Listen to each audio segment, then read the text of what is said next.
Good morning all of you. तो last class में हम डिस्कस कर रहे थे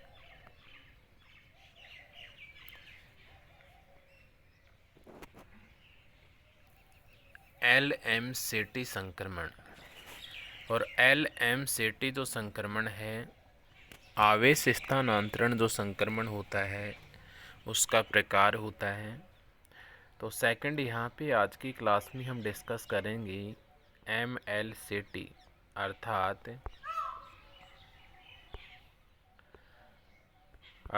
इसे हम क्या कह सकते हैं, MLCT को M2L ट्रांजिशन इसको हम कह सकते हैं। M2L का मतलब ये हुआ कि यहाँ से जो इलेक्ट्रॉन्स का ट्रांसफ़र होगा, वो कहाँ से कहाँ होगा, मेटल से किस में होगा, लिगेंड में होता है।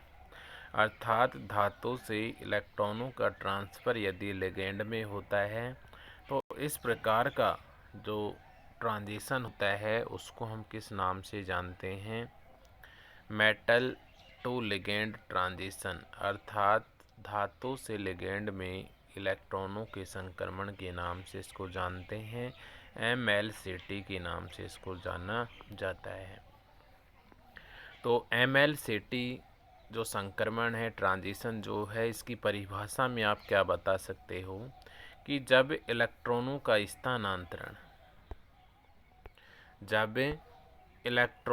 स्थानांतरण धातु आयन M, इस धातु आयन M से इलेक्ट्रॉनों का स्थानांतरण लिगेंड L की ओर होता है, तो इसे धातु से लिगेंड आवेश स्थानांतरण कहते हैं।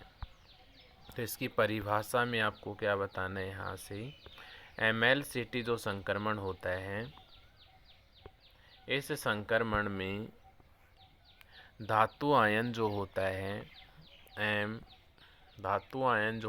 M, इससे लिगेंड की ओर आवेशों का क्या होता है, इलेक्ट्रॉनों का क्या होता है, स्थानांतरण होता है। इसे ही हम किस नाम से जानते हैं, धातु से लिगेंड। और ये कौन से संक्रमण का प्रकार है, आवेश स्थानांतरण संक्रमण का प्रकार है। इसलिए हम क्या कहते हैं, इसको हम MLCT कहते हैं। अर्थात धातु से लिगेंड आवेश स्थानांतरण के नाम से इसको जाना जाता है।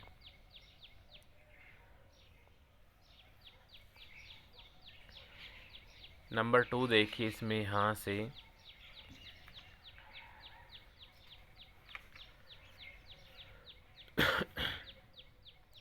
ML जो संक्रमण है अधिकांशतः उन संकुलों में पाए जाते हैं जिनमें लिगेंड के पास निम्न ऊर्जा के रिक्त पाई स्टार आणविक कक्षक होते हैं। नंबर 2 आपको इसमें ध्यान रखना है इसकी परिभाषा के अतिरिक्त कि जो ये MLCT अर्थात धातु से लिगेंड में इलेक्ट्रॉनों का जो स्थानांतरण है, ये उन संकुलों में पाया जाता है जिसमें लिगेंड जो होता है उसके पास निम्न ऊर्जा की पाई स्टार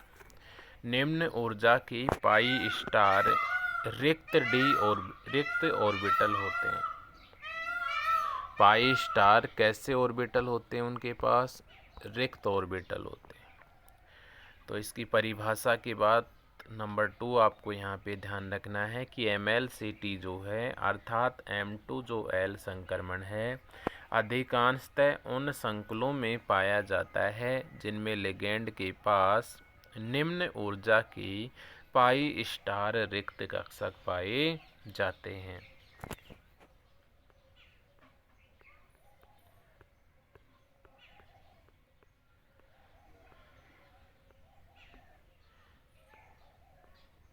तो यहाँ से हम कह सकते हैं कि ML संक्रमण अधिकांशतः उन संकुलों में पाए जाते हैं जिनमें लिगेंड के पास निम्न ऊर्जा के रिक्त पाई स्टार आणविक कक्षक इनमें क्या होते हैं, पाए जाते हैं। यदि हम इसके एग्जाम्पल की आधी बात करें तो इसका उदाहरण जो होता है, उदाहरण के लिए जैसे कौन सा ट्रांजिशन हो रहा है इसमें, मेटल टू लिगेंड। कौन सा ट्रांजिशन हो रहा है यहाँ, मेटल टू लिगेंड। अर्थात धातु जो आयन है, संकुल है, उससे इलेक्ट्रॉनों का जो ट्रांसफ़र है वो लिगेंड में हो रहा है। तो इसके जो एग्जाम्पल हैं उसके रूप में हम यहाँ पे क्या कह सकते हैं, NO हुआ, CO हुआ, CN माइनस हुआ, पिरिडीन हुआ, बाईपिरिडीन हुआ। ये सभी जो एग्जाम्पल हैं यहाँ पे, ये किसके एग्जाम्पल है, यहाँ पे MLCT जो संक्रमण होता है उस संक्रमण के क्या हैं, एग्जाम्पल हैं। अब इसमें नंबर 3 बात आपको ध्यान रखनी है कि जो MLCT संक्रमण होता है, MLCT संक्रमण में जो धातु परमाणु होता है, इस धातु परमाणु की जो ऑक्सीकरण अवस्था होती है, ऑक्सीकरण अवस्था का मान यहाँ पे निम्न होना चाहिए, लो होना चाहिए, निम्न होना चाहिए। जब धातु आयन की ऑक्सीकरण अवस्था का मान निम्न होगा तो यहाँ से जो संक्रमण होगा उस संक्रमण की जो प्रायिकता होगी उसका मान यहाँ से क्या हो जाता है, इंक्रीज हो जाता है, बढ़ जाता है। तो यहाँ से नेक्स्ट आपको ध्यान रखना है कि MLCT जो संक्रमण होता है, अर्थात धातु आयन से जो लिगेंड में इलेक्ट्रॉनों का ट्रांजिशन हो रहा है, यदि इसमें धातु आयन जो होता है, ये जो मेटल होता है, इसकी ऑक्सीकरण अवस्था यदि क्या है, लो है, निम्न है, तो यहाँ से ML जो संक्रमण होता है उसकी संभावना क्या हो जाती है, बढ़ जाती है। और जिससे यहाँ से जो ये संक्रमण हमें प्राप्त होगा, संक्रमण की जो यहाँ से जो संक्रमण हमें प्राप्त होगा, इस संक्रमण की जो एनर्जी का मान होगा, इस एनर्जी का मान यहाँ से हमें क्या प्राप्त होगा, लो प्राप्त होगा। तो यहाँ से इसमें आपको ध्यान रखना है, MLCT जो संक्रमण होता है, अर्थात धातु से लिगेंड में जो इलेक्ट्रॉनों का ट्रांजिशन हो रहा है, उसमें यदि धातु जो परमाणु है, धातु परमाणु की जो ऑक्सीकरण अवस्था है उसका मान यदि लो है, उसका मान लो होने पर यहाँ से संक्रमण जो है उस दौरान कम ऊर्जा, एनर्जी जो है उसकी क्या होती है, कम ऊर्जा की, लो एनर्जी होती है, अर्थात कम आवृत्ति का मान यहाँ पाया जाता है। तो ये ध्यान रखना आपको यहाँ से।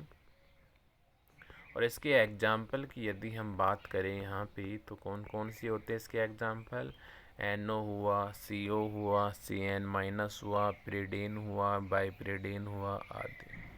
तो इस प्रकार के संक्रमण में यदि धातु आयन निम्न ऑक्सीकरण अवस्था में हो, कैसी ऑक्सीकरण अवस्था में होता है, यहाँ निम्न ऑक्सीकरण अवस्था में होता है, तो यहाँ जो ML संक्रमण होता है, अर्थात धातु आयन से लिगेंड में जो इलेक्ट्रॉनों का संक्रमण होता है, उसकी संभावना यहाँ पे क्या हो जाती है, इंक्रीज हो जाती है, बढ़ जाती है।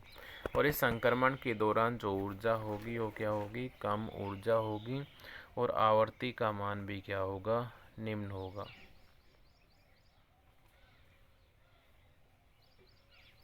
इस प्रकार से जो MLCT संक्रमण है, इस MLCT संक्रमण में जो धातु आयन होते हैं, धातु आयन के पास तो भरे हुए, और लिगेंड जो होता है उसके पास यहाँ पे रिक्त कक्षक पाए जाते हैं। तो यहाँ से जो धातु आयन है, इस धातु आयन के पास तो यहाँ पर कैसे कक्षक पाए जाते हैं, भरे हुए कक्षक पाए। ये बात आपको ध्यान रखनी है कि यहाँ पर जो MLCT संक्रमण होता है, इस MLCT संक्रमण में धातु आयन के पास कौन से कक्षक पाए जाते हैं, भरे हुए कक्षक पाए जाते हैं। और ये जो लिगेंड है, लिगेंड के पास यहाँ से कौन से कक्षक पाए जाते हैं, रिक्त कक्षक यहाँ से लिगेंड के पास पाए जाते हैं। तो नेक्स्ट बात आपको यहाँ से ध्यान रखनी है कि जो मेटल आयन होता है उसके पास भरे हुए कक्षक पाए जाते हैं, और जो लिगेंड होता है उसके पास रिक्त कक्षक यहाँ से पाए जाते हैं। तो इस प्रकार यहाँ से इन संक्रमणों में धातु आयन के पास भरे हुए तथा लिगेंड के पास कैसे कक्षक पाए जाते हैं, रिक्त कक्षक पाए जाते हैं। इस संक्रमण को ही हम किसके नाम से जानते हैं, MLCT के नाम से जानते हैं, अर्थात इसको हम क्या कह सकते हैं, इलेक्ट्रॉनों का जो स्थानांतरण है वो मेटल से किधर हो रहा है, लिगेंड की तरफ हो रहा है। इसलिए इसको हम कौन से संक्रमण के नाम से जानते हैं, मेटल टू लिगेंड या MLCT, धातु आयन से लिगेंड में चार्ज ट्रांसफ़र संक्रमण के नाम से इसको जाना जाता है। तो आवेश स्थानांतरण जो संक्रमण था, फर्स्ट यहाँ पे अपन ने डिस्कस किया था डे संक्रमण। सेकंड अपन ने यहाँ पे डिस्कस किया आवेश स्थानांतरण संक्रमण। और आवेश स्थानांतरण जो संक्रमण है, इसमें भी फर्स्ट अपन ने क्या डिस्कस किया था, MLCT।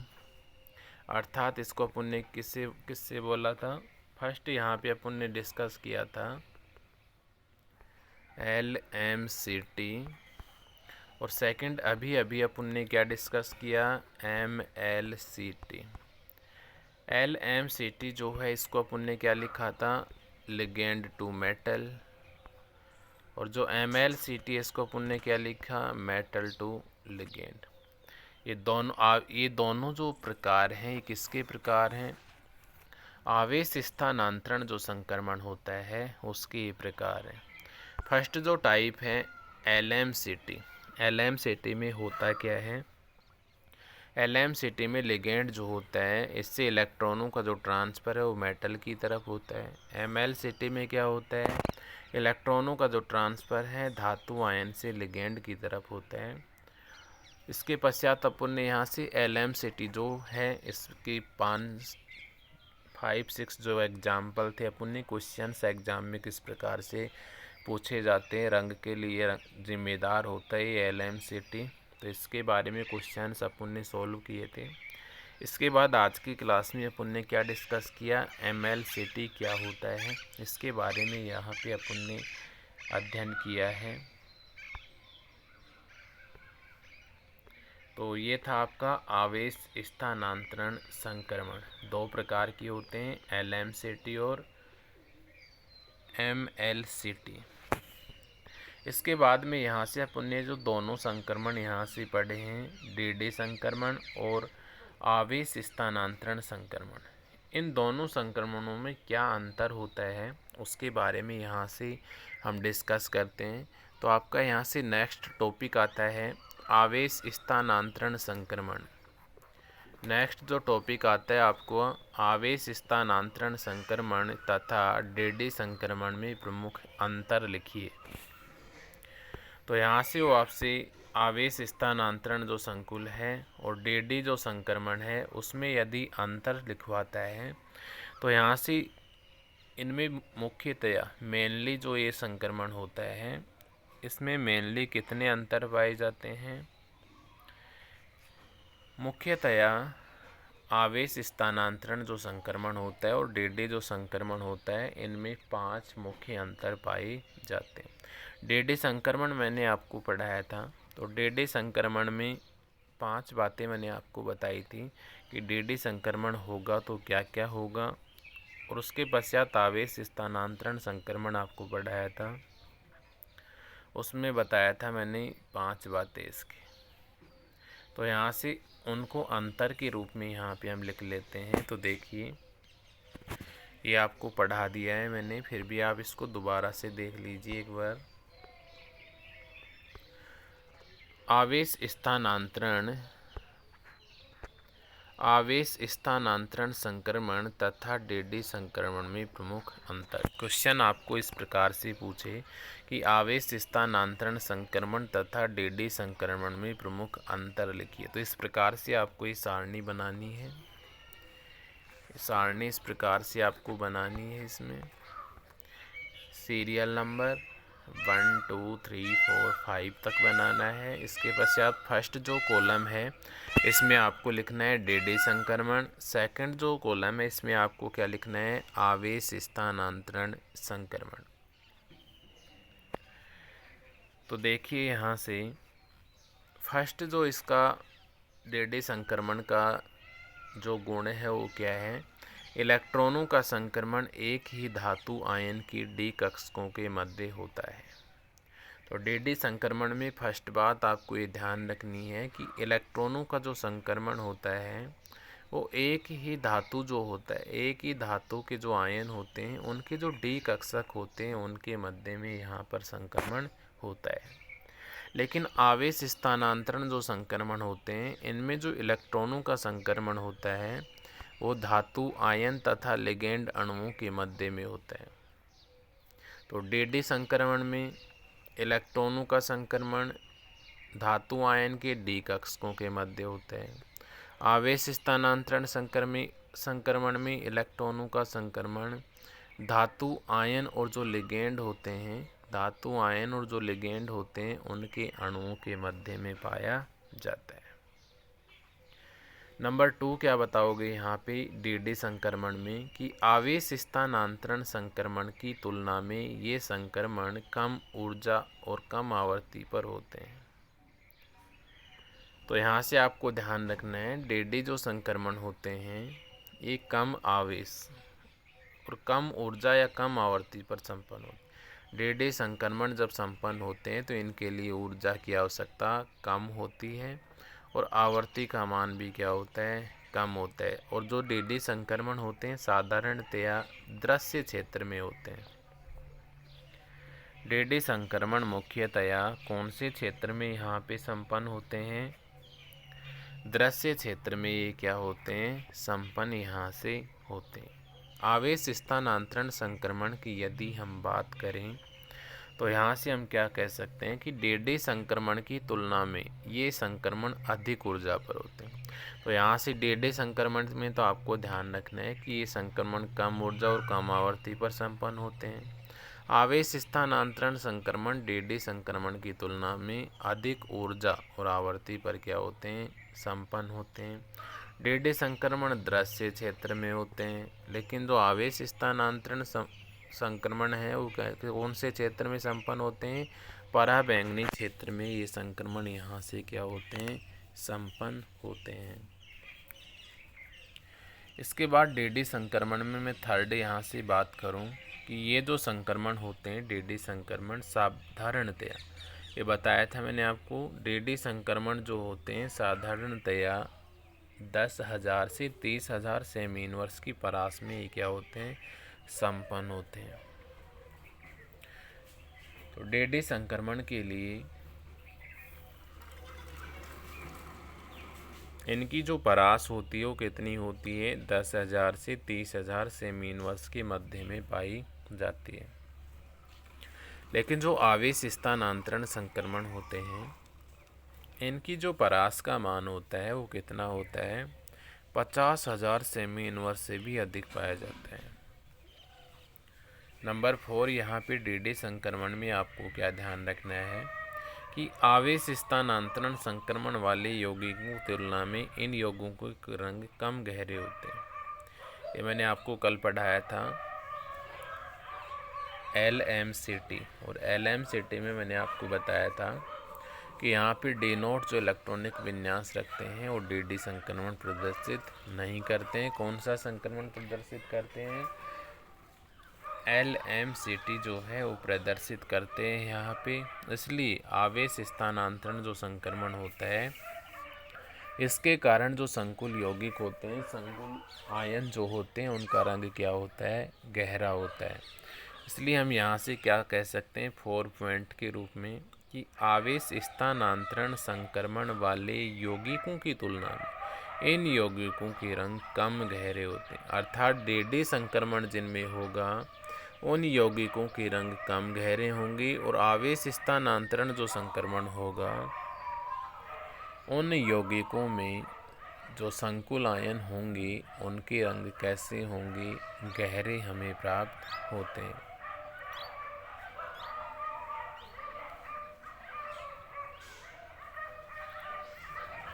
नंबर 4 आवेश स्थानांतरण जो संक्रमण है इसमें आपको क्या ध्यान रखना है कि इन यौगिकों के रंग बहुत गहरे होते हैं। अभी बताया था मैंने आपको कि डी संक्रमण जो होता है उसके जो संकुल यौगिक होते हैं उनका रंग क्या होता है, कम गहरा होता है। और आवेश स्थानांतरण जो संक्रमण होते हैं इनके यौगिक जो होते हैं इनका रंग क्या होता है, अधिक गहरे होते हैं। तो ये 4 पॉइंट हैं इनके अंतर। पांचवा पॉइंट मैंने आपको बताया था, इसमें एप्सिलॉन का मोलर अवशोषण जो गुणांक होता है उसमें किस प्रकार से अंतर पाया जाता है। डीडी संक्रमण जो होता है उसके जो मोलर अवशोषण गुणांक एप्सिलॉन का जो मान होता है वो 100 इकाई तक होता है, जबकि आवेश स्थानांतरण जो संक्रमण होता है उसमें जो मोलर अवशोषण गुणांक का मान होता है एप्सिलॉन का वो 5000 से 2000 इकाई तक होता है। तो लास्ट पॉइंट देखिए इसका, डीडी संक्रमण वर्ण नियमों की पालना नहीं करते। इसमें आपको ये ध्यान रखना, डीडी जो संक्रमण होते हैं वो वर्ण नियम को हम बोलते हैं चैन नियम। तो डीडी संक्रमण जो होते हैं चैन नियम की पालना नहीं करते। ये ध्यान रखना आपको कि डीडी जो संक्रमण होते हैं वो चैन नियम की पालना नहीं करते हैं। अब ये चैन नियम क्या क्या होते हैं, किस प्रकार से होते हैं, इसका अध्ययन इसी यूनिट में हम अगले टॉपिक्स में करेंगे। तो यहाँ पे आपको 5th पॉइंट में ध्यान रखना है कि डीडी जो संक्रमण होते हैं वो वर्ण नियम अर्थात सलेक्शन रूल चयन नियमों की पालना नहीं करते, और चयन नियमों की पालना नहीं कर रहे हैं तो यह इस कारण से यहाँ से जो स्पेक्ट्रम प्राप्त होता है डीडी संक्रमण के कारण उसकी जो तीव्रता का मान होता है वो भी क्या होता है, कम होता है। तो 5 नंबर में इसमें आपको ध्यान रखना है, डीडी संक्रमण वर्ण नियम अर्थात सलेक्शन रूल्स का पालन नहीं करते हैं, इसलिए इनकी स्पेक्ट्रम की जो तीव्रता हमें प्राप्त होती है उसका मान कम प्राप्त होता है। इसका अपोजिट आवेश स्थानांतरण संक्रमण में होगा कि वर्ण नियम और सलेक्शन जो नियम होते हैं, चयन जो नियम होते हैं उनकी पालना करते हैं। चयन नियमों की पालना करने के कारण यहाँ से जो स्पेक्ट्रम प्राप्त होते हैं वो कैसी तीव्रता वाले स्पेक्ट्रम प्राप्त होते हैं, यहाँ से उच्च तीव्रता वाले स्पेक्ट्रम यहाँ से क्या होते हैं, प्राप्त होते हैं।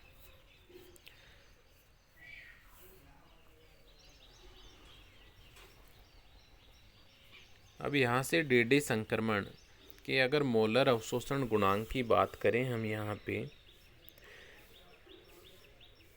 मोलर अवशोषण गुणांक और मोलर अवशोषण जो गुणांक है इसको हम यहाँ से एप्सिलॉन से दर्शाते हैं। मोलर अवशोषण जो गुणांक है उसको हम किससे दर्शाते हैं, एप्सिलॉन से दर्शाते हैं। तो यहाँ से एप्सिलॉन का मान जो है वो लगभग इक्वल होता है किसके,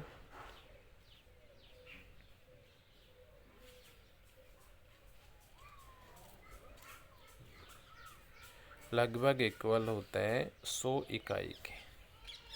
तो यहाँ से आपको ध्यान रखना है, डीडी जो संक्रमण होता है, डीडी संक्रमण में मोलर अवशोषण गुणांक एप्सिलॉन का मान जो होता है वो 100 इकाई तक होता है, जबकि जो आवेश स्थानांतरण संक्रमण होता है इसमें मोलर अवशोषण जो गुणांक होता है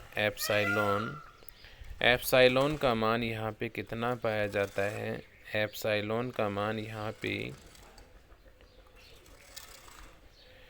500 से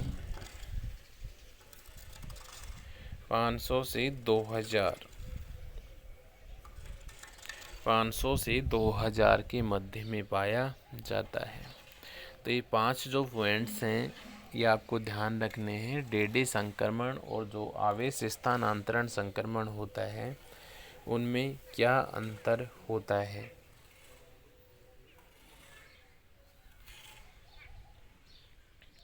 तो ये था आपका आवेश स्थानांतरण संक्रमण और डीडी संक्रमण में प्रमुख अंतर। तो यहाँ से 5 अंतर ही आपको ध्यान रखने हैं। ये 5 अंतर यहाँ पे इनमें पाए जाते हैं। तो आज की क्लास में अभी तक अपन ने क्या डिस्कस किया, MLCT क्या होता है, मेटल से लिगेंड जो संक्रमण होता है वो क्या होता है। इसके बाद में अपन ने नेक्स्ट जो टॉपिक है वो डिस्कस किया, आवेश स्थानांतरण जो संक्रमण होता है और डीडी जो संक्रमण होता है उसमें मुख्यतया क्या क्या अंतर यहाँ पे पाए जाते हैं, इसके बारे में यहाँ पे अपन ने डिस्कस किया।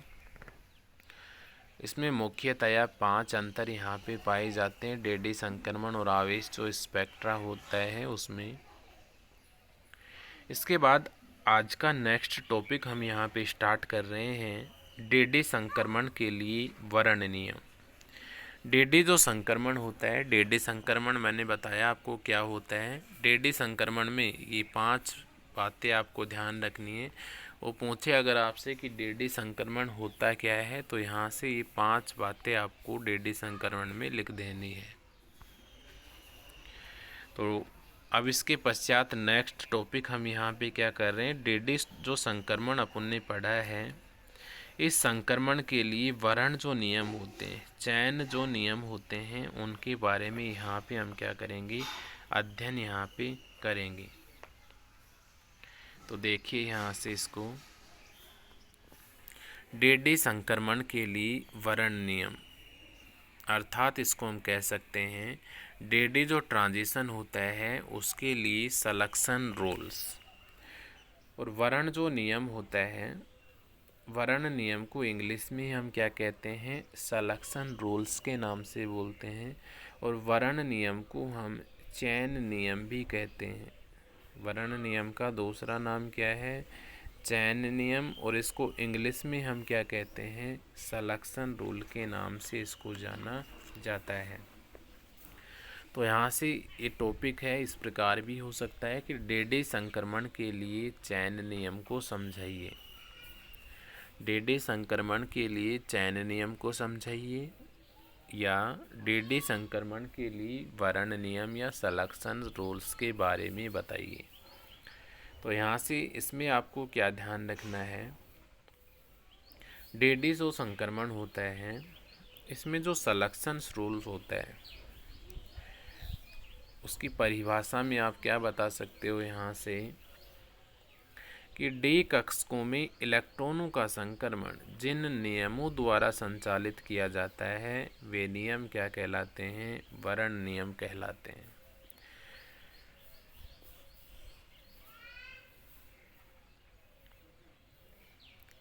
तो डेडी जो संक्रमण होता है इसके लिए जो चयन नियम होते हैं, इसकी परिभाषा में आप यहाँ से क्या कह सकते हो कि डी जो ऑर्बिटल होते हैं, डी ऑर्बिटलों में जो इलेक्ट्रॉनों का संक्रमण होता है, ये डी ऑर्बिटल लिया अपन ने, डी ऑर्बिटल में जो इलेक्ट्रॉनों का यहाँ से क्या होगा, संक्रमण होता है। और ये जो संक्रमण होता है ये जिन नियमों द्वारा यहाँ पे संचालित होता है वे नियम ही क्या कहलाते हैं, डेडी संक्रमण के लिए चयन नियम कहलाते हैं। अब वर्ण नियम क्या बताता है, वर्ण नियम यह बताता है कि जो इलेक्ट्रॉनों का संक्रमण हो रहा है एक ऊर्जा स्तर से किन किन ऊर्जा स्तरों में हो रहा है, किन किन ऊर्जा स्तरों में तो अनुमत है और किन किन ऊर्जा स्तरों में क्या होता है, वर्जित होता है। तो इसमें आपको ये ध्यान रखना है, डेडी संक्रमण के लिए जो चयन नियम होता है इसमें ये बताया गया है कि डी कक्षकों में इलेक्ट्रॉनों का संक्रमण जिन नियमों द्वारा संचालित किया जाता है वे नियम ही वर्ण नियम कहलाते हैं। और वर्ण नियम क्या बताते हैं, चयन नियम क्या बताते हैं, ये बताते हैं कि इलेक्ट्रॉनों का जो संक्रमण होता है एक ऊर्जा स्तर से, इलेक्ट्रॉनों का जो संक्रमण है वो एक ऊर्जा स्तर से किन किन ऊर्जा स्तरों में अनुमत है। अनुमत मतलब होता है अलाउड, अनुमत का मतलब होता है अलाउड है, और वर्जित का मतलब होता है फॉरबिडन। अर्थात किन किन कक्षकों में तो इलेक्ट्रॉनों का जो ट्रांजिशन है वो संभव हो पाता है और किन किन कक्षकों में इलेक्ट्रॉनों का ट्रांजिशन संभव नहीं हो पाता है। तो इस बारे में यहाँ पे जो डेडी संक्रमण है उसमें बताया गया है। तो मैंने आपको इलेक्ट्रॉन ट्रांजिशन स्पेक्ट्रा आपको यहाँ पे पढ़ाया था। इलेक्ट्रॉन जो ट्रांजिशन स्पेक्ट्रा था उसमें आपको बताया था मैंने। तो यहाँ से देखिए, जैसे ये डायग्राम अपन ने वहाँ पे बनाया था, ये एनर्जी लिया था अपन ने, एनर्जी ये क्या था, यहाँ से इस प्रकार से अपन ने ये सिग्मा लिया था, ये पाई लिया था, ये नेटा लिया था, और ये क्या लिया था, पाई स्टार लिया था अपन ने यहाँ पे, पाई स्टार। और यहाँ पे ऊपर अपन ने क्या लिया था, यहाँ से सिग्मा स्टार। ये कौन सा था, सिग्मा स्टार। अब यहाँ से अपन ने 4 प्रकार के जो इलेक्ट्रॉनिक ट्रांजिशन थे वो पढ़े थे। यहाँ से पहला जो ट्रांजिशन था वो क्या था, sigma to sigma star. First जो ट्रांजिशन था वो क्या था, sigma to sigma star. Second क्या था, नेटा टू सिग्मा स्टार। थर्ड जो ट्रांजिशन था वो क्या था, पाई टू पाई स्टार। और फोर्थ जो ट्रांजिशन था वो क्या था, नेटा टू पाई स्टार।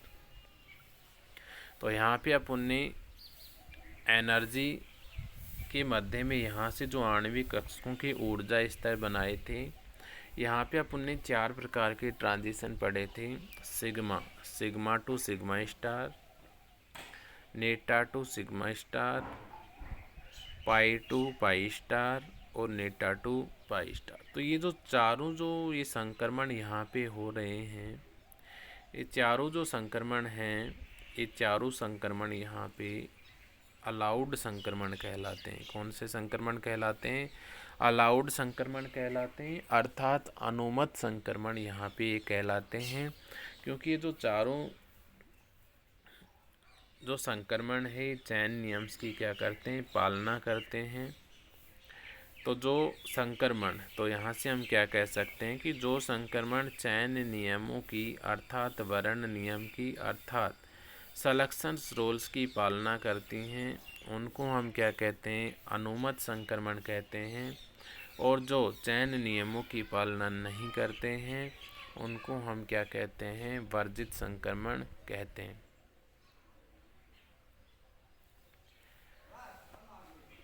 तो डी संक्रमण के लिए वर्ण जो नियम है इसकी परिभाषा में यहाँ से आप बता सकते हो कि डी कक्षकों में इलेक्ट्रॉनों का संक्रमण जिन नियमों द्वारा संचालित किया जाता है वे नियम वर्ण नियम कहलाते हैं। और वर्ण नियम क्या बताते हैं कि इलेक्ट्रॉनों का जो संक्रमण होता है एक ऊर्जा स्तर से किन किन ऊर्जा स्तरों में तो अनुमत है, अर्थात किन किन ऊर्जा स्तरों में अलाउड है, और किन किन ऊर्जा स्तरों में क्या है, वर्जित है, अर्थात फॉरबिडन है। इसके पश्चात यहाँ से जो ये चैन नियम है ये क्या बताते हैं, इसमें आपको नेक्स्ट ये ध्यान रखना है कि जो संक्रमण वर्ण नियमों की पालना करते हैं, ऐसे संक्रमण जो वर्ण नियम अर्थात चैन नियमों की क्या करते हैं, पालना करते हैं, उनको तो कौन सा संक्रमण कहेंगे, मैंने आपको बताया अभी। जो चैन नियमों की पालना करते हैं उनको हम अलाउड संक्रमण कहते हैं। और जो अलाउड का मतलब होता है अनुमत। जो चैन नियमों की पालना करते हैं उनको हम अलाउड संक्रमण कहते हैं, अर्थात अनुमत संक्रमण कहते हैं। और जो चैन नियमों की पालना नहीं करते हैं उनको हम क्या कहते हैं, वर्जित संक्रमण कहते हैं। कौन सा संक्रमण कहते हैं, वर्जित संक्रमण कहते हैं। और वर्जित जो संक्रमण होता है उसको हम फॉरबिडन के नाम से जानते हैं।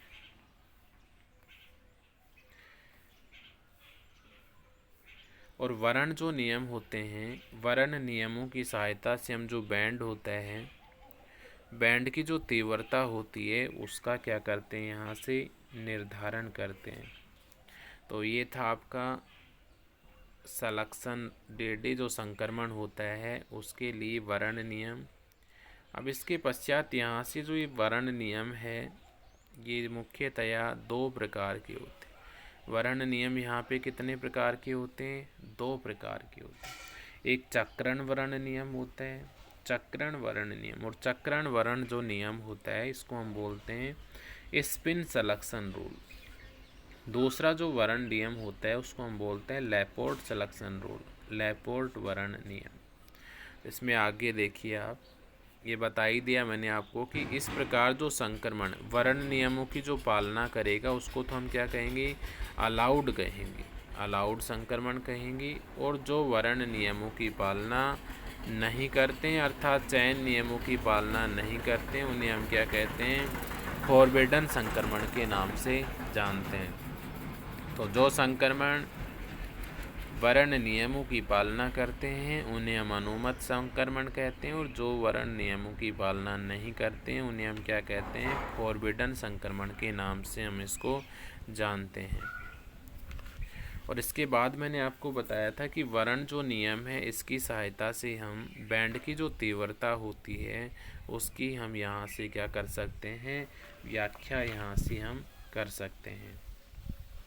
इसके बाद मैंने आपको बताया था कि वर्ण जो नियम है डीडी संक्रमण के लिए जो वर्ण नियम है ये वर्ण नियम मुख्यतया दो प्रकार के होते हैं। वर्ण नियम मुख्यतया कितने प्रकार के होते हैं, दो प्रकार के होते हैं। और दोनों प्रकार मैंने आपको बताए थे। फर्स्ट जो प्रकार है यहाँ से वो कौन सा होता है, फर्स्ट जो प्रकार है इसका उसको हम बोलते हैं चक्रण वर्ण नियम। तो ये ध्यान रखना, ये यहाँ से क्वेश्चन पूछा जाता है चक्रण वर्ण नियम क्या होता है, या आपसे पूछ सकता है वो लापोर्ट वर्ण नियम को समझाइए।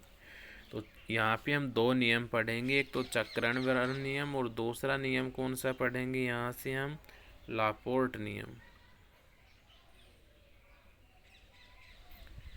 लापोर्ट रूल यहाँ पे क्या करेंगे हम डिस्कस करेंगे। तो डीडी संक्रमण जो होता है इसके लिए जो वर्ण नियम होते हैं ये मुख्यतया दो प्रकार के होते हैं, चक्रण वर्ण नियम और लापोर्ट वर्ण नियम। तो देखिए इनको, बैंड की तीव्रता की क्या की जा सकती है, यहाँ पे व्याख्या की जा सकती है। और ये जो दो नियम है ये निम्न होते हैं। फर्स्ट जो नियम है यहाँ पे आपको ध्यान रखना है, डीडी संक्रमण के लिए जो वर्ण नियम है इसको हम दो नियमों की सहायता से समझते हैं। डीडी संक्रमण में जो चयन नियम होते हैं इनको हम दो नियमों की सहायता से समझते हैं। पहला जो नियम है वो क्या है, चक्रण वर्ण नियम। इसको हम क्या कहते हैं, स्पिन सलेक्शन रूल के नाम से जानते हैं। और दूसरा जो नियम है वो कौन सा है, लापोर्ट वर्ण नियम। इम्पोर्टेंट है दोनों ही रूल, यहाँ पे दोनों ही जो नियम है यहाँ पे इम्पोर्टेंट हैं, चक्रण वर्ण नियम और दूसरा कौन सा है, लापोर्ट वर्ण नियम। वर्ण को हम यहाँ पे क्या कहते हैं,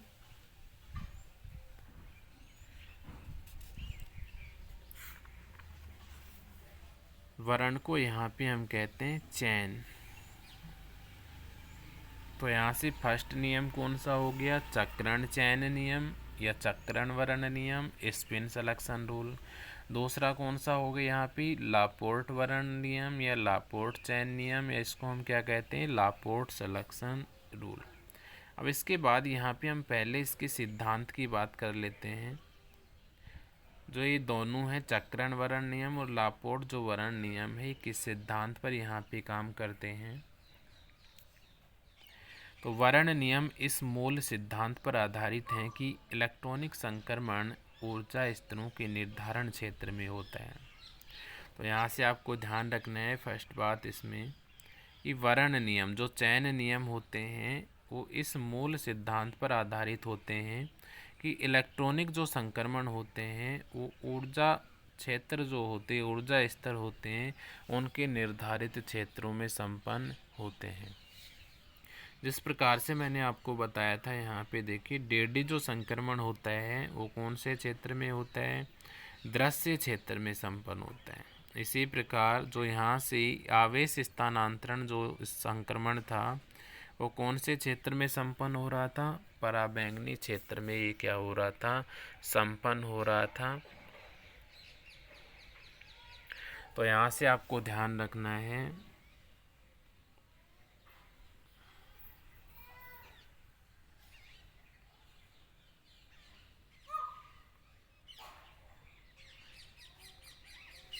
कि वर्ण जो नियम है, चयन जो नियम है किस सिद्धांत पर आधारित हैं, ये इस सिद्धांत पर आधारित हैं कि इलेक्ट्रॉनों का जो संक्रमण होता है ऊर्जा स्तरों का जो एक निर्धारित क्षेत्र होता है, अर्थात पराबैंगनी क्षेत्र है या उसका दृश्य क्षेत्र है या अवरक्त क्षेत्र है, उसके आधार पर यहाँ पे इलेक्ट्रॉनों का क्या होता है, संक्रमण होता है।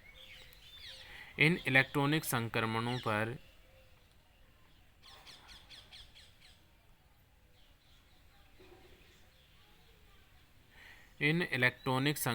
पर प्रकाश की अवशोषण के नियम, जिससे क्या कहते हैं, बीयर लेमर्ट का नियम कहते हैं। प्रताप जो ये जो नियम है, सलेक्शन जो नियम है, इस पर कौन से नियम को अप्लाई किया जा सकता है, बीयर लेमर्ट नियम को अप्लाई किया जा सकता है। ये नियम इस पर लगाया जा सकता है। अब बीयर जो लेमर्ट नियम होता है ये क्या होता है?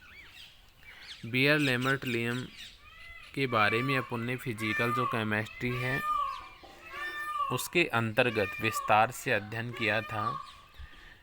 इसमें सबसे पहले अपन ने एक समांगी अवशोषक माध्यम लिया था और समांगी अवशोषक जो माध्यम था उसकी जो मोटाई थी वो x=0 से x=1 लिया था। इस प्रकार से यहाँ से अपन ने एक समांगी अवशोषक माध्यम लिया था x=0 और ये क्या था, x=x।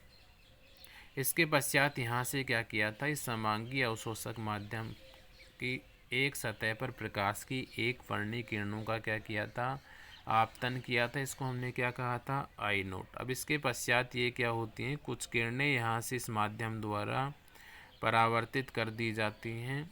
ये कौन सा माध्यम लिया था अपन ने, अवशोषक, समांगी अवशोषक माध्यम। और कुछ शेष किरणों को ये यहाँ से क्या कर देता था, बाहर भेज देता था और इन किरणों को अपन ने क्या कहा था, आईटी कहा था। और एक ऐसा माध्यम लिया था अपन ने, समांगी अवशोषक माध्यम। समांगी अवशोषक माध्यम। तो जो डेडी संक्रमण या का वर्ण जो नियम है, अर्थात चक्रण वर्ण नियम और लेपोर्ट वर्ण जो नियम है, बीयर लेमर्ट नियम पर आधारित है। और बीयर लेमर्ट नियम में हम क्या करते हैं, इसमें एक समांगी अवशोषक माध्यम लेते हैं। इस प्रकार से समांगी अवशोषक माध्यम लेते हैं। इस समांगी अवशोषक माध्यम की किसी एक सतह पर हम क्या करते हैं, प्रकाश की जो एक वर्णी किरणें होती हैं इनको आपतित करवाते हैं। अब जैसे ही प्रकाश की एक वर्णी किरणें हैं, इनको इस समांगी अवशोषक माध्यम की एक सतह पर आपतित करवाते हैं, तो यहाँ से इन विकिरणों का ये माध्यम क्या कर लेता है, कुछ विकिरणों को ये माध्यम अवशोषित कर लेता है, कुछ विकिरणों को ये यहाँ से क्या कर देता है, परावर्तित कर देता है, और शेष जो विकिरणें यहाँ पर बसती हैं उनको ये क्या कर देता है, पारगमित कर देता है। आपतित विकिरण की तीव्रता को अपन ने आई नोट से डिनोट किया। इसके बाद परावर्तित विकिरण की तीव्रता को अपन ने किससे डिनोट किया, आई टी से यहाँ पे क्या किया, डिनोट किया। इसके पश्चात ये डायग्राम अपन ने वहाँ पे एक्सप्लेन किया था। इसके बाद यहाँ से इसका जो मैथमेटिकल प्रारूप होता है वो फिजिकल केमिस्ट्री में अपन ने अध्ययन कर लिया था, किस प्रकार से इसका जो फिजिकल वो मैथमेटिकल फॉर्मेशन होता है इसके बारे में अध्ययन वहाँ पे कर लिया था। और यहाँ से जब इसका मैथमेटिकल रूप अपन डिस्कस कर रहे थे वहाँ, तो वहाँ पे एक इक्वेशन हमें यहाँ से प्राप्त हुआ था बीयर लेमर्ट लॉ से। तो उस नियम की सहायता से हम जो ये इसका सिद्धांत है, इस सिद्धांत को यहाँ पे एक्सप्लेन कर सकते हैं। तो प्रकाश का जो अवशोषण है इसको हम लेमर्ट और बीयर जो नियम है उस पर प्रतिपादन कर सकते हैं। और लेमर्ट और जो बीयर नियम है उसमें मैंने आपको बताया था क्या होता है, उसका मैथमेटिकल फॉर्मेशन क्या होता है। और यहाँ से हमें एक इक्वेशन प्राप्त हुई थी गणितीय रूप में, जो बीयर लेमर्ट लॉ है उसमें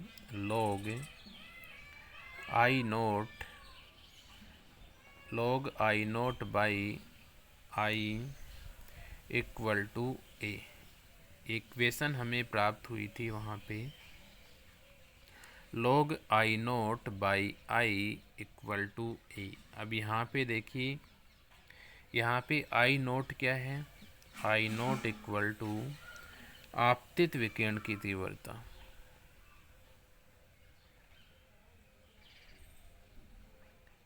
यहाँ आई नोट आपतित विकिरण की तीव्रता है,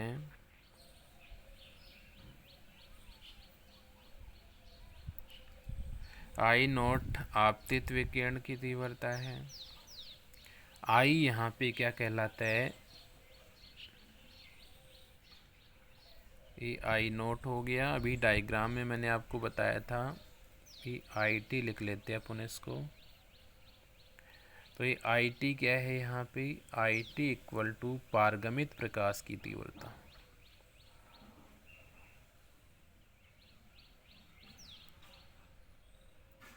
पारगमित प्रकाश की तीव्रता है।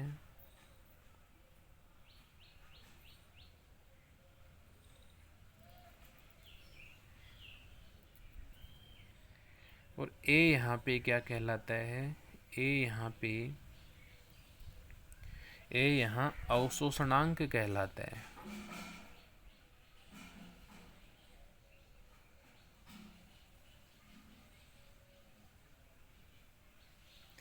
ए यहाँ पे क्या कहलाता है, अवशोषणांक यहाँ पे कहलाता है। तो यहाँ से जो इसका सिद्धांत है, इसमें ये बातें आपको लिख देनी है। इसके बाद यहाँ पे गणितीय रूप में हम कह सकते हैं कि log I naught by I T equal to क्या हो गया, ए हो गया। यहाँ पे आई नोट क्या है, आपतित विकिरण की तीव्रता है। आई टी क्या है, पारगमित प्रकाश की तीव्रता है। और ए यहाँ पे क्या कहलाता है, अवशोषणांक कहलाता है। अब यहाँ से देखिए, विलयन की जो सांद्रता होती है सी, वो मोल प्रति लीटर होती है। और जो पथ की लंबाई है उसको हम एल सेमी में मापते हैं। इसलिए जो प्रायोगिक विलयन होगा उसके लिए यहाँ से हम बियर लेमर्ट जो नियम होगा उसके लिए मोलर अवशोषण गुणांक यहाँ से हम क्या करते हैं, कैलकुलेट करते हैं। तो यहाँ से मैंने आपको बताया, ये लॉग क्या हो गया, यहाँ से बियर लेमर्ट जो नियम होता है उसके अनुसार यहाँ से क्या होता है, log आई नोट बाई, इसको आप टी कर लेना, ये आई टी हो गया इक्वल टू ए हो गया। यहाँ आई नोट क्या है, आपतित विकिरण की तीव्रता। आई टी क्या है, आई टी यहाँ पे क्या है, पारगमित विकिरण की तीव्रता। और ए यहाँ पे क्या कहलाता है, ए यहाँ पे अवशोषणांक कहलाता है। तो यहाँ से आप ये नोट करना, ये वाले इक्वेशन, और इसके नीचे रिटर्न करना है। ये आप यहाँ से ये डायरेक्ट यहाँ से नोट कर सकते हो, log I naught by I T equal to A. और यहाँ पे आई नोट क्या है, आई टी क्या है, ए क्या है। इसके पश्चात यहाँ से देखिए आप, यहाँ से हम किसका मान निकालते हैं, हम एप्सिलॉन का मान निकालते हैं। और एप्सिलॉन का जो मान है,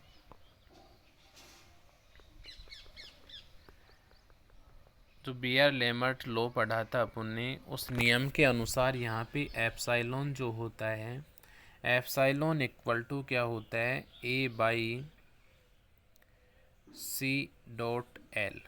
एप्सिलॉन का जो मान है, अर्थात अवशोषण गुणांक का जो मान होता है एप्सिलॉन का, वो इक्वल होता है ए बाई क्या होता है, सी एल। यहाँ पर सी क्या कहलाती है, कंसंट्रेशन कहलाती है।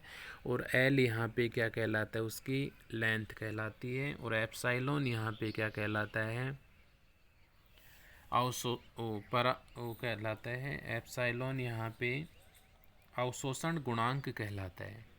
तो यहाँ से ए का जो मान होता है, ए का मान यहाँ पे कितना हमें प्राप्त होता है, एप्सिलॉन ए। यहाँ पे हमें यदि यहाँ से इस इक्वेशन से ए का मान हम कैलकुलेट करें तो ए इक्वल टू हमें क्या प्राप्त होगा, एप्सिलॉन CL यहाँ से हमें क्या होता है, प्राप्त होता है। और ए का जो मान था, ये देखिए इक्वेशन नंबर ये फर्स्ट हो गया।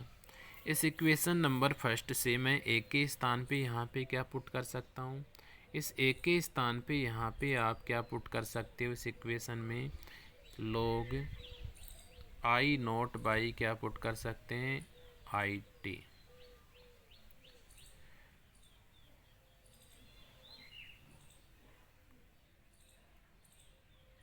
ए के स्थान पे आप यहाँ पे क्या पुट कर सकते हो, log I naught by IT, और इक्वल टू क्या हो जाएगा, एप्सिलॉन CL। तो यहाँ से लास्ट जो इक्वेशन हमें प्राप्त होगा, लास्ट इक्वेशन यहाँ से हमें क्या प्राप्त होगा, log I naught by IT equal to हमें क्या प्राप्त होगा, एप्सिलॉन और CL। यहाँ एप्सिलॉन क्या कहलाएगा, एप्सिलॉन यहाँ पे अवशोषण बैंड की तीव्रता को क्या करेगा, दर्शाएगा। अब यहाँ पे दो बातें आपको ध्यान रखनी है कि यहाँ एप्सिलॉन का मान यदि उच्च है, अर्थात इसकी तीव्रता, एप्सिलॉन की जो है प्रायिकता है वो क्या है, अधिक है। एप्सिलॉन की प्रायिकता यदि अधिक है तो अनुमत संक्रमण होगा। कैसा संक्रमण होगा, यहाँ से अनुमत, अलाउड संक्रमण होगा। एप्सिलॉन जो है उसकी प्रायिकता यदि अधिक है तो अनुमत संक्रमण होगा। एप्सिलॉन की प्रायिकता यदि कम है तो कैसा संक्रमण होगा, फॉरबिडन संक्रमण होगा। तो यहाँ से इस इक्वेशन से आपको ये ध्यान रखना है, एप्सिलॉन की प्रायिकता का मान यदि अधिक है तो अनुमत संक्रमण होगा, और एप्सिलॉन की प्रायिकता का मान यदि क्या है, कम है, तो यहाँ से कौन सा संक्रमण होगा, फॉरबिडन यहाँ पे कौन सा होगा, संक्रमण होगा। तो इस प्रकार हम जो इसका सिद्धांत है इसको हम यहाँ से एक्सप्लेन कर सकते हैं। तो ये देखिए यहाँ से ये हो गया आपका इसका प्रिंसिपल सिद्धांत, ये लाइनें आपको लिखने इसमें। इसके पश्चात यहाँ से ये इक्वेशन आप इसमें लिख सकते हो। इक्वेशन नंबर ये कौन सा हो गया, फर्स्ट हो गया।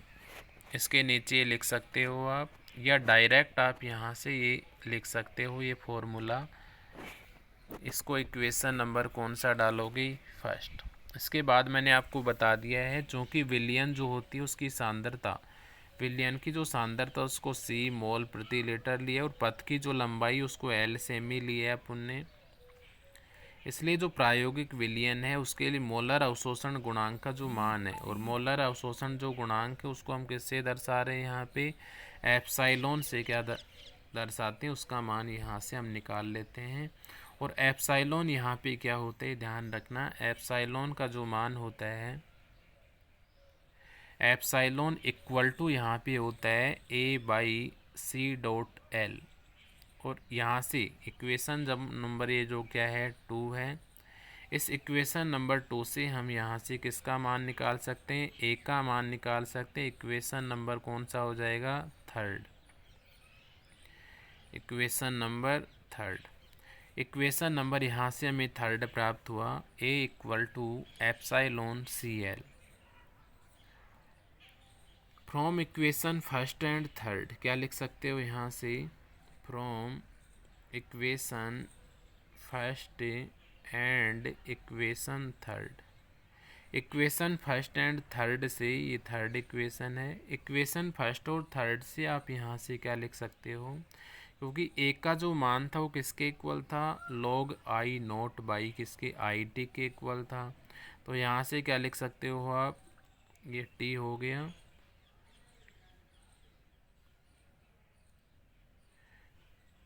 तो यहाँ से इक्वेशन हमें क्या प्राप्त हुआ, log I naught by IT equal to epsilon CL। और इक्वेशन नंबर हमें यहाँ से कौन सा प्राप्त हुआ, इक्वेशन नंबर 4।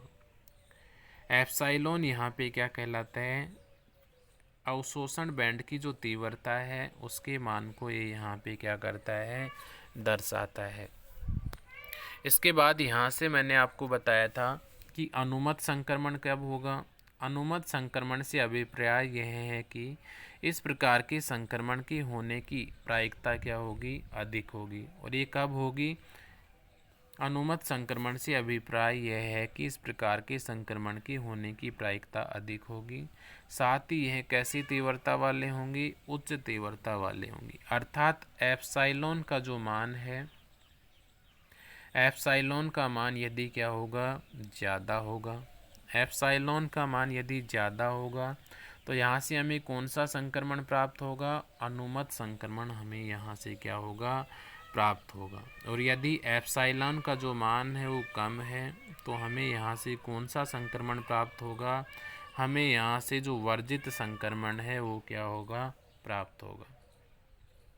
तो यहाँ से आपको ध्यान रखना है, इक्वेशन नंबर जो 4 हमें यहाँ से प्राप्त हो रहा था, इस इक्वेशन 4 में यदि एप्सिलॉन जो है उसकी तीव्रता का मान अधिक है, अर्थात अधिक मान प्राप्त हो रहा है, तो हमें यहाँ से अनुमत संक्रमण प्राप्त होगा।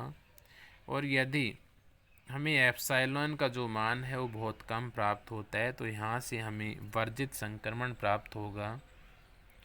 वर्जित का मतलब है यहाँ पे कोई भी संक्रमण यहाँ पे हमें प्राप्त नहीं होगा।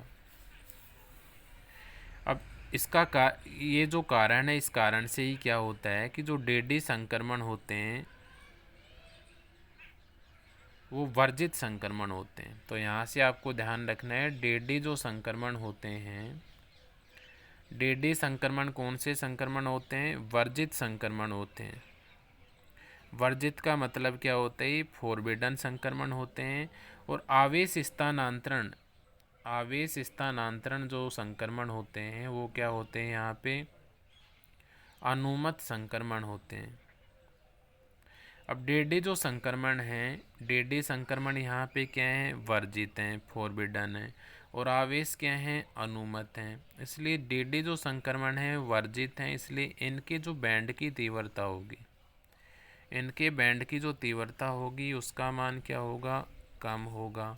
और इनके बैंड की तीव्रता का मान क्या होता है, उच्च होता है।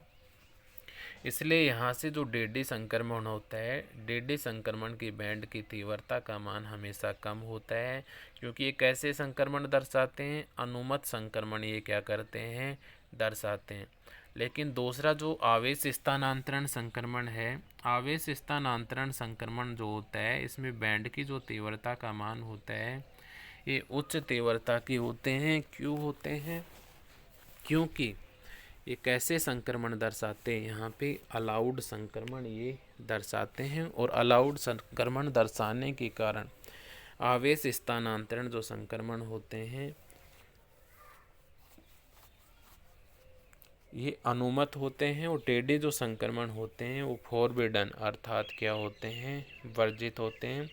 इसी कारण मैंने आपको बताया था कि डेडी जो संक्रमण होते हैं उसके जो संकुल आयन होते हैं वो कम गहरे होते हैं, किसकी तुलना में, आवेश स्थानांतरण जो संक्रमण है उसकी तुलना में कम गहरे होते हैं। तो आज की क्लास के लिए इतना ही। नेक्स्ट क्लास में हम यहाँ पे डिस्कस करेंगे इसके जो 2 टाइप्स मैंने आपको बताए थे उसके बारे में। वो 2 टाइप्स जो थे वो कौन कौन से थे, चक्रण वर्ण नियम क्या होता है और लापोर्ट वर्ण नियम क्या होता है। तो आज की क्लास में देखिए अपन ने क्या क्या डिस्कस किया। आज की क्लास में अपन ने आवेश स्थानांतरण जो संक्रमण होता है उसका सेकंड जो टाइप है MLCT संक्रमण के बारे में अध्ययन किया कि MLCT जो संक्रमण होता है वो क्या होता है। तो ये पेज रिटर्न करना है आपको इसमें। इसके पश्चात ये वाला पेज रिटर्न करना है, रिक्त कक्षक होते हैं यहाँ तक। इसके बाद आपको यहाँ पे हेडिंग डालनी है कि आवेश स्थानांतरण संक्रमण तथा डेडी संक्रमण में मुख्य अंतर लिखिए।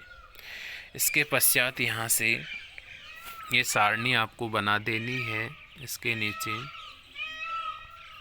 इसके पश्चात आपको यहाँ से हेडिंग डालनी है डेडी संक्रमण के लिए चयन नियम, ये रिटर्न कर देना है आपको। ये 2 नियम लिखने हैं आपको। इसके पश्चात यहाँ से नीचे लिखना है सिद्धांत प्रिंसिपल। इसके पश्चात यहाँ से इक्वेशन आपको लिख देना है, फर्स्ट इक्वेशन यहाँ ये लिखना है। यदि आप ये दोनों ये लिख रहे हो यहाँ से, तो ये रिटर्न नहीं करना है, आपको ये दिखाई दे रहा है। और यदि ये रिटर्न नहीं करते हो आप यहाँ से, तो ये वाला पेज आपको यहाँ रिटर्न कर देना है। इसके पश्चात यहाँ से ये वाला जो पेज है आपको यहाँ पे रिटर्न करना है, और ये लास्ट वाला पेज आपको यहाँ रिटर्न करना है। तो यहाँ तक आपको लिख लेना है इसको। आज की क्लास के लिए इतना ही। नेक्स्ट क्लास में हम यहाँ पे डिस्कस करेंगे इसके 2 नियम जो हैं, उन नियमों के बारे में। तो thanks to all of you.